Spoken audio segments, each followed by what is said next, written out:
liyo sita ya ustaz kumande misalo kammala e denano di ustaz lay kay ustaz butu e buñaɓe je denano felenti ita satola sayin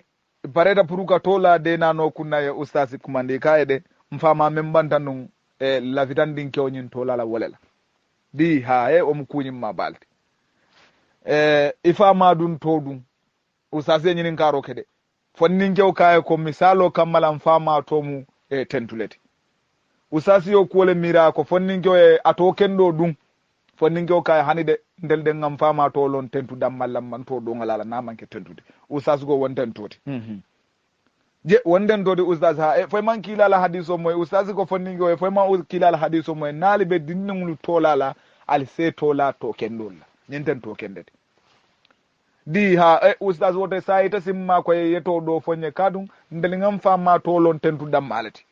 usas go sambe fero kelale ngama dinke fololo ha mbato lala muhammadu di ha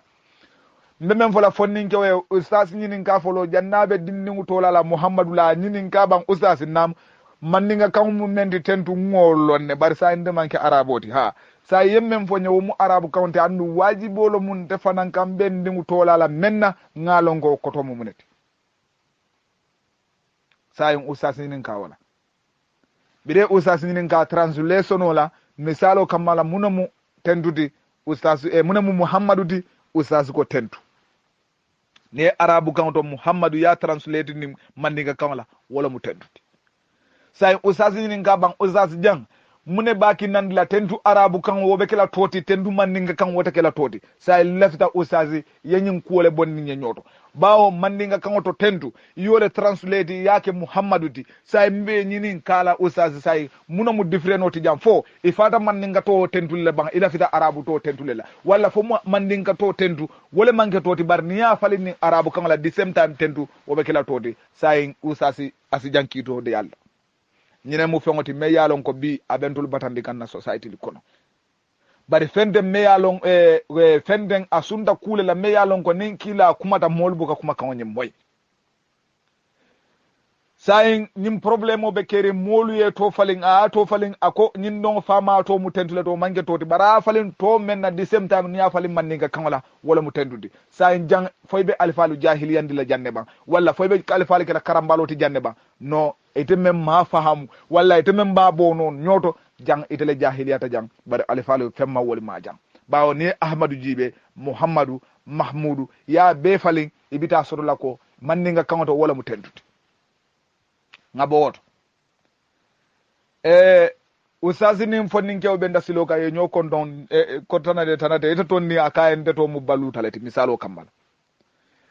je ito mu baluta leti ha he fero kada yo to fali je muneketa akaye ko totetela foy fama e to la baluta do na fannin kew ka ha fama en to la baluta dam mala akaye totela di akaye ha sai usas ma ko e ban yeto do fonyente sin to la no menna usas kirita akaye ko sai ibe to la yahya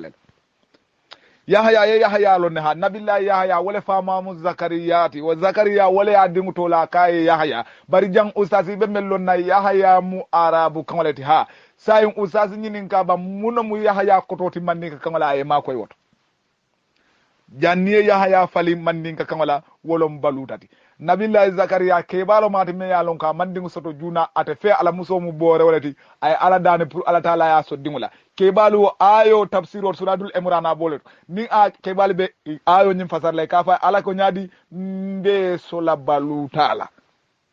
wo baluta ni ya fani arabu kangolo wolo mu yahayadi ni ya fali manni kangolo wolo balutati jang alifaya dingu to la baluta la ko tonte bari sai ya to ni yake arabu kangati di semti ni baluta fali baluta la jang itebe alifa le batarika walla jang ila londole do yata jang walla jang ibe kawye yale la bar ni wonte abe mu toleti me ya lon ko kilina mo nen to mu yahaya e balutati manni kangola wala to mu yahayati arabu kangola hani sai nabiye me tole bela wonin kilala hadiso manyoma ngaboto ngata dula do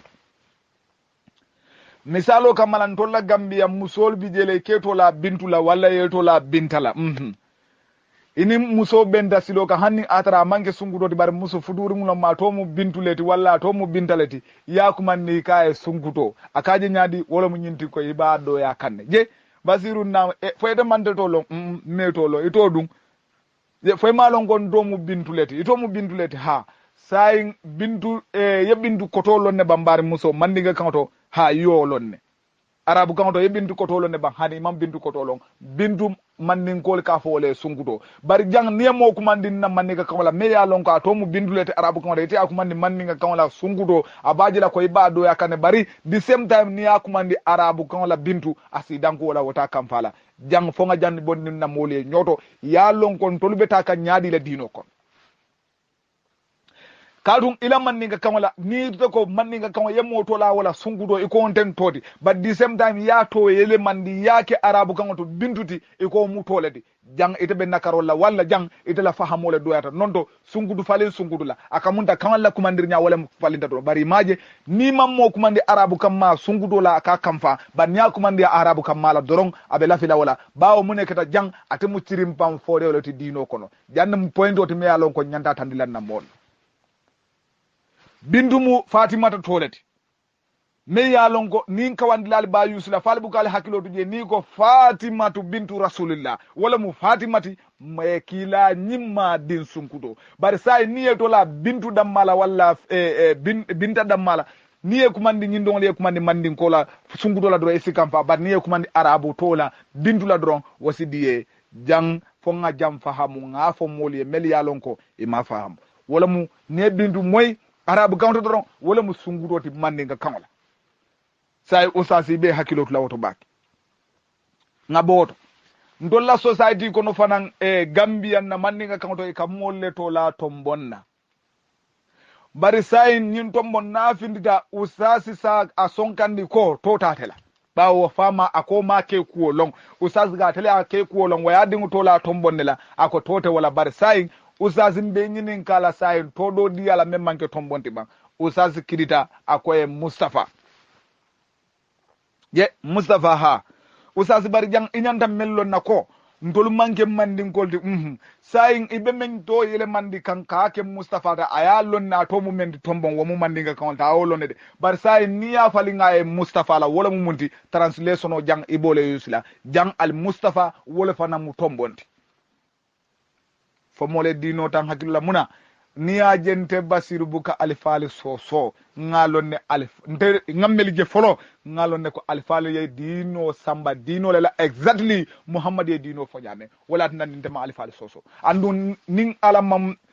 ni alaman jarabin fo kumo kan fo janne alikiyama adatentela ma londo soto kam fayni la fanka so kono fonte ko ngane wonne ngatambi ngana woli soso nde alama ala en kisa wala kilanin kilari ambol khoromo kamal niaje ikita alifalu soso lati tumando ila londo dasata tumando ikita tirimbam fodewleti tumando mole la kuwo bete kamfa kan wala tinani ta wultana inin sosoro nata bar alifali dino la karola iman ku kije meya lonko akita landa tamboti je iman ku kije meya lonko akita bidangole tije iman ku kije meya lonko anin silo manta anin qur'ano manta anin hadiso manta hanim man sunno to bawo sayon sunno kada kasole fali nyine long na dino al Mustafa niya ato afenke wala mun ko tombon e man tombon ko tolon wala mun niyeti o juruma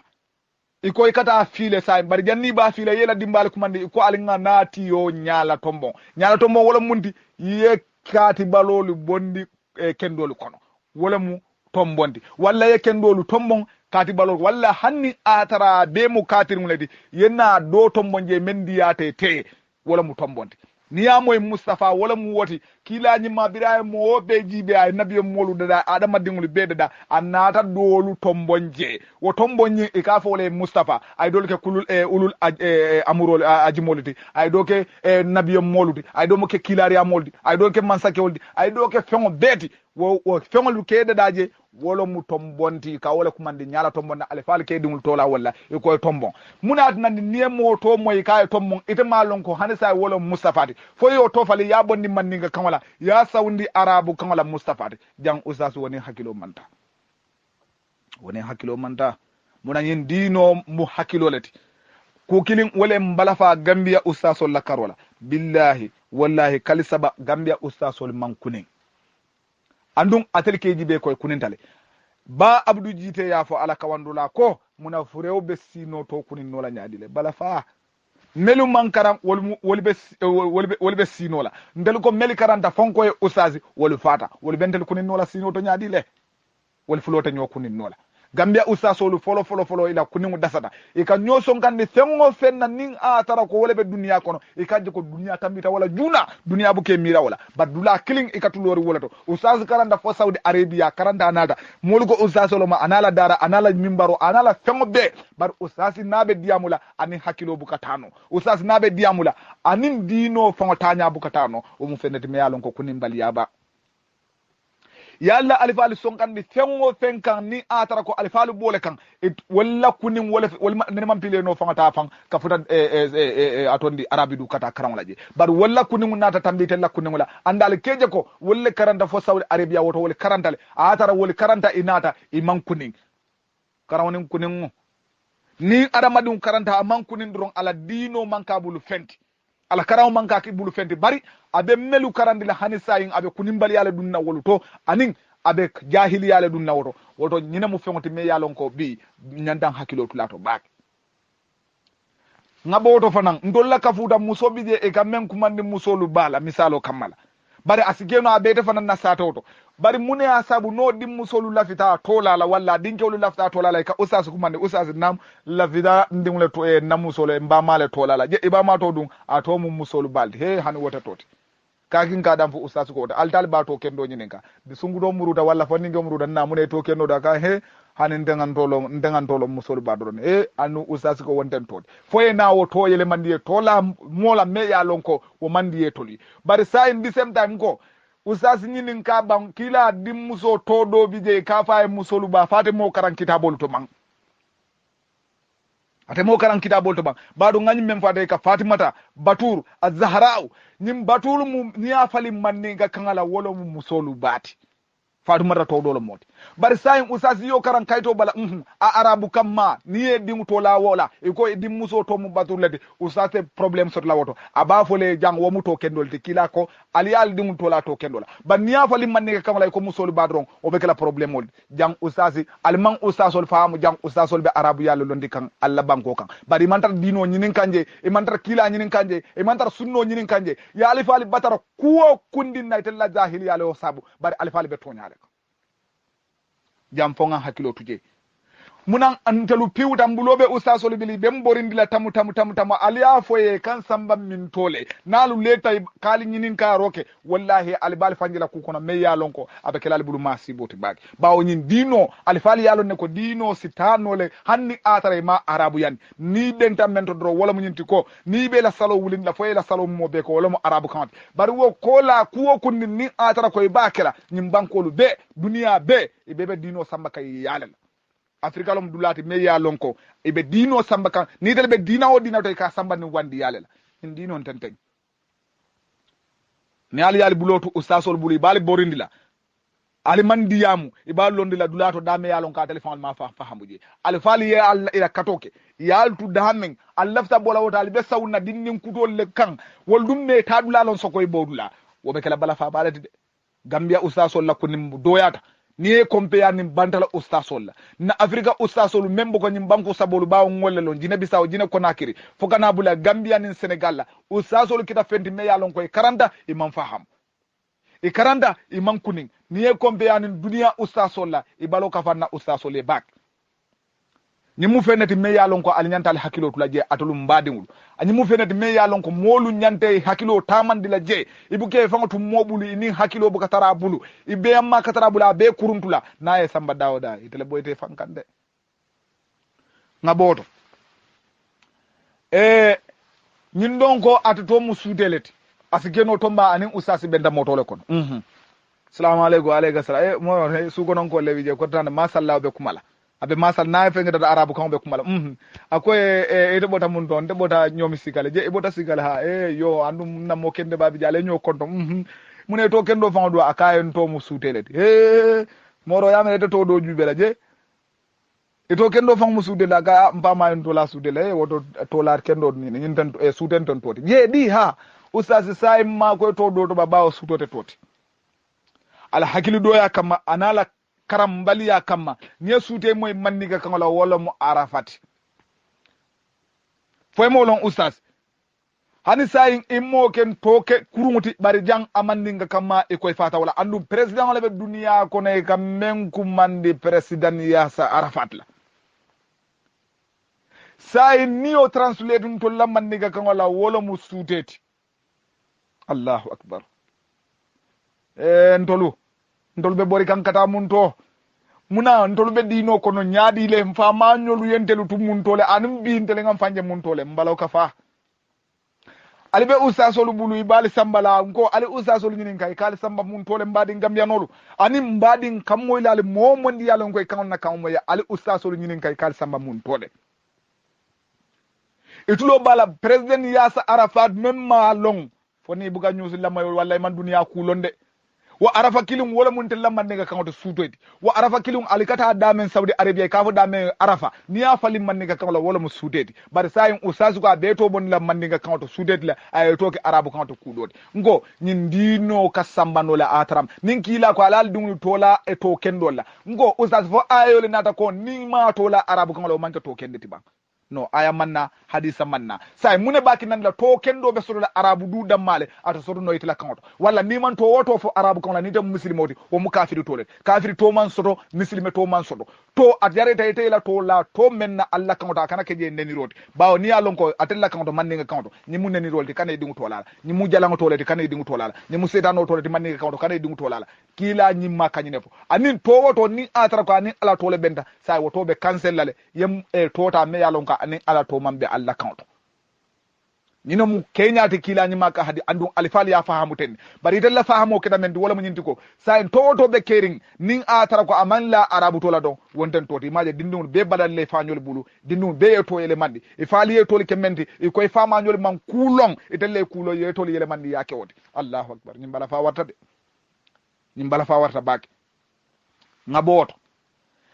dole fanan tobe kala ndolla gambia manni nga kamati ka fa e bolon misalo kamala sa en bolon usasi ko bolon ten toti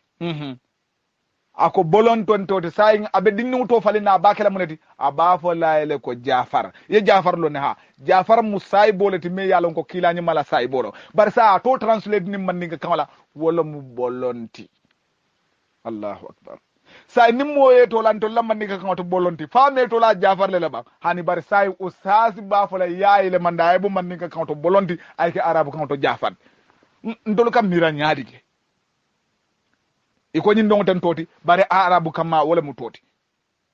mbadi duniya man tar tama kanteng yenyim Pakistan nyolije Afghanistan fokata India fokata Bangladesh fokata Sri Lanka nyim banku ni imu muslimoldi ike to layla kanwal hani mu kristiano de kam muslime to jani kristian to be disem bawa munamu ibe to la kay la kanwal arabo ke to layla kanwal muna adnan ni mandin kol ni fulol ni sarakuleli atella nyandal tol kenyla kalbon dim Allah kan dal yake arabu kan fo yole fali ba walla kadiso nyaadal ya faham wala nyama bang no alifalu ali tentu ali yejay nima alifali long taye risaje alifali long ban ni wonten e betula deto doron ne kon ngaboto mansa sima mansa soto tan na afrika he ka fa mansa sima hani bi modol be keri ka fo e sima ye sima ko to londe arabu count nimmo yayi to la sima la wala mu umarti arabu count bari sayin jang ibe balan na nyina foy fa ngay kurwo sanga yeta jumoto iko sima ka to bonde de aka to dum aka to mu umarati nimme ya to la sima la amayam fama duniya ni lakira Allahu akbar ako sayin baw Allahu akbar bawo sima manga to bara afalin to men na wolom umar ni umar jibe ya falin to lamman ni kan wala wolom simati sai mune jarete te foyta kurwo saga ikata dum misiro kono kadi molay ko yeto le fali sai yasima falin simala ndo la gombala faltide dino muna al bulal fañulu normal fañulu man fili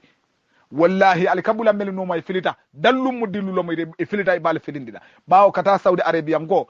Saudi Arabia ba kawsi yenyum fon son tala ku monina ako muna Saudi Arabia man karangolo adama de muneka karango no wallahi jahilo membe Saudi Arabia banko ka sambita singone bulola jahilo be mom mursani banko ka sambita singone Egypt bole nyama Tunisia bole nyama Morocco bole nyama Algeria ba fo Libya jahilo membe je wosiada sangone bankoti wosiada bakere bari munadina woli man karawno nim bankole ka karawno tan wol be ka lallumode bari no wonten adama dune kaddu ko to ke na karawno ali yemeli bulay tadam murdan atel yamira wol kata karanno le no wol kata bataro le karang batar hadisolu anim batar kitabun ni halakir mun bolle kafula nyoma yena yali batar yali fama nyoli jahiliyandi kula me yalon ko telle be jahiliyari wokan nimo kuleti me yalon ko faliye ustasolu tanyalon gambia ustasolu faliye la kunimbaliya ni la karambaliya lon ani la fallom baliya ni wonten atolu fanam bina kela ko telu be nyame ngaboto ngana fenke to atondi dula do to meya lonko abe keri to lanyim bankolu kan hani sayin fonga hakilo tun na to larolu to usasol kal sonkandi fengo fenna abe manke kuti meya lonko to nyalo ya alifa alibatara kuwo kundinna abe manke kuti meya lonko to nyalo italla karambali ya kammalam walla itella kamfa molu kammalalom wala atinandi nata be molu batarika yemmoje e kato mu fodeleti misalo kammala ye fode ko tolon wala mu moti me yalon kon tolla afrika wotu moy kam molu karandle niye karande foy sita karandi roma ya alifa ali kumani nay ko sayen kare nga naw minine nga fodele wala mundi ka taytulo diala niya falin e kandolla e safa e docteur ne usaz kumandi fodela ko e kana kumandi fodela bar ni usaz be karan conference to ya kumandi docteur la asidanku wala allahu akbar yenyaro menta Saudi Arabia wala yenyaro menta Mauritanie iko e docteur ñin don fana wo nyarakil wo docteur nya translate to la manne ka kangolo wolo m fodeti muna jareta be to fali na kabo fodeto kake docteur ja yalo ite mantar londo noma ima sumanni londo la ila kunimbali ya iba suman kan ni wolela dorok bawo ko lo e fode wo mu manne ka kangolo bar sayin kando ma ibe la fila wala jamu bala falti jammu bala faleti me yalon kon to lakarola jammu bala faleti jammu bala fa baleti fonga jangnin kuolu dino bukata ni sembola bari dino kata karawle la ani hakili maya bari hanni atara koy karanta ni man hakilo sodo doron ni dino ina bukata no woto message o fela jamfata nyino mu duman ne muti doron jamallo mel yalon koy be kamulu nyin sifalla bari hakilima kuwe sudiya doron aya kutota ne hakilola nyinno be kerin na jamano kan ibama muto menti tombonnom bang fo baturlom bang musolu balom bang walla ten atol be sahayata le manke toti me yalon ko haramu tollom e manke toti me yalon ko kila nyimma kam men fa alal dungul tola to kendola wo mantar wala e benin saybe tolle benta e benin saybol dimmu solle tol benta wotale si sabati nyuru tolukan e manke toti men to mu tombon e to tam e nen usasi kala